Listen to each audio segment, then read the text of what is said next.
Pada video ini, kita akan membahas mengenai upaya mitigasi tanah longsor di Desa Sukabunga, Kabupaten Cianjur, yang mana merupakan daerah rawan tanah longsor karena karakteristik tanah yang labil dan tingginya intensitas hujan di daerah tersebut.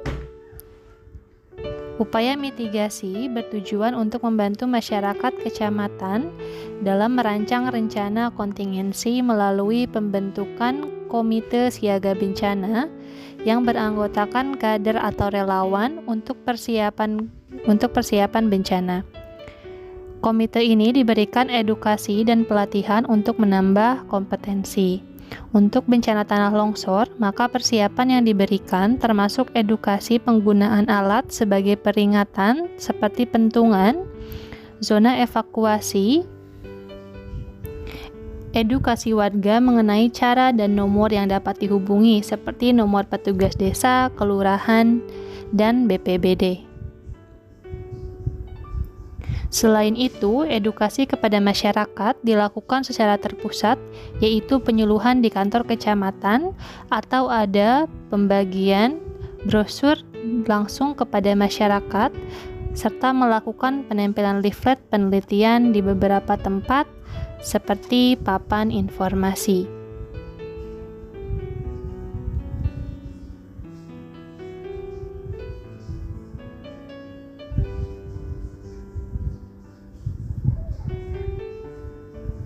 Tim siaga bencana juga menetapkan beberapa tempat yang akan diperlukan dalam situasi bencana, meliputi shelter atau tempat pengungsian yang dapat ditempatkan di suatu sekolah atau bangunan lain yang berada di daerah yang aman dan tidak terdampak bencana. Kemudian ada dapur umum dan toilet umum, tempat ibadah, dan juga posko kesehatan untuk proses triase dan penanganan para korban bencana. Komite Siaga Bencana bersama dengan masyarakat juga mengupayakan beberapa persiapan seperti kebutuhan alat-alat tanggap darurat, logistik, dan pengungsian yang bekerja sama dengan lintas sektor seperti BPBD.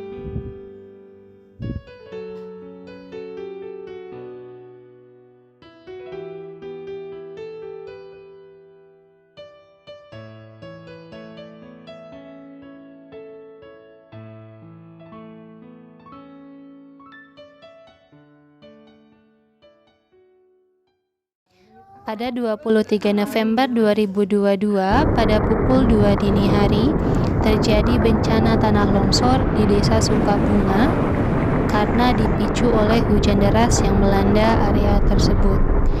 Terjadi kerusakan beberapa rumah, dan karena pada saat itu warga masih tertidur, kebanyakan warga tidak mengetahui bahwa telah terjadi bencana tanah longsor. Beberapa korban yang sedang tertidur dan tidak dapat melarikan diri ke area yang aman, kemudian tertimbun oleh tanah longsor itu sendiri.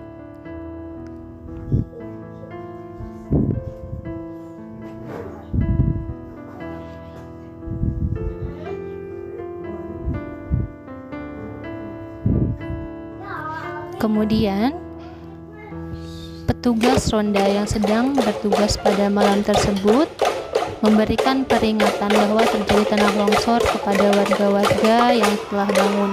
Warga-warga tersebut kemudian melarikan diri ke tempat pengungsian atau zona evakuasi yang telah ditentukan. Itu titik kumpulnya berada di lapangan SD Sukabunga. Warga-warga berlari ke zona evakuasi tersebut.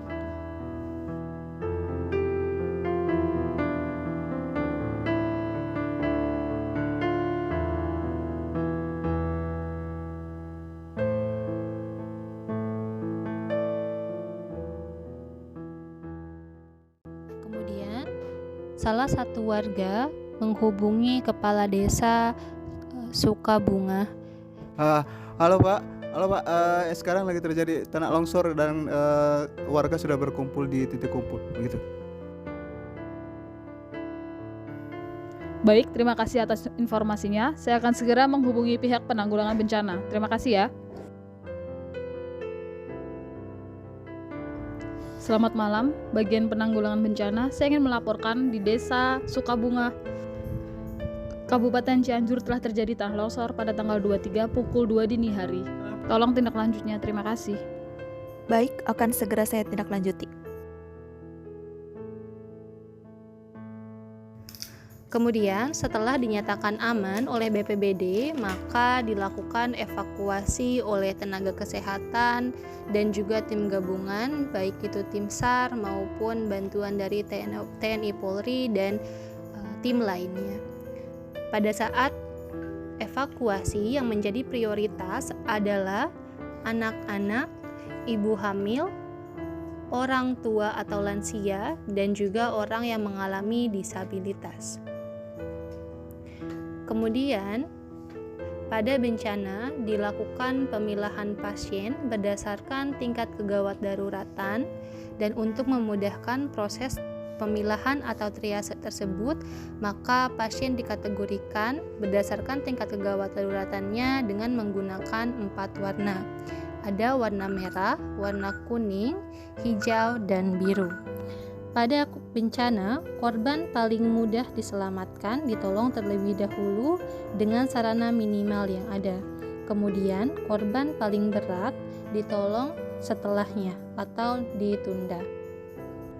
Evakuasi korban kemudian dibawa ke posko kesehatan untuk dilakukan penanganan awal. Kemudian untuk pasien yang memerlukan tindakan lebih lanjut akan dirujuk ke fasilitas layanan selanjutnya, yaitu ke rumah sakit dengan fasilitas yang lebih lengkap.